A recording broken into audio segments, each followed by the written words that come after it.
Gospod komisar, cenjene kolegice, direktiva o habitatih odlično deluje na primeru med divjih zveri, kajti populacija, ki je bila povsem ogrožena, je postala tako številčna, da sedaj ogroža druge v naravi.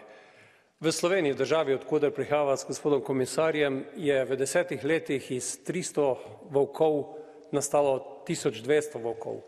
Iz 20 do 30, medvedov, od 300 do 400 na 1200. Od 30 volkov je sedaj približno 130 volkov. In spoštovani komisar, povabim vas, da greva skupaj na Bloke, na Kočevsko, na Gorenjsko in se pogovoriva s kmeti, ki jim dnevno napadajo zverite živali, in mislim, da bomo prišla do zaključka, da je potrebno v statusu zaščite nekaj storiti.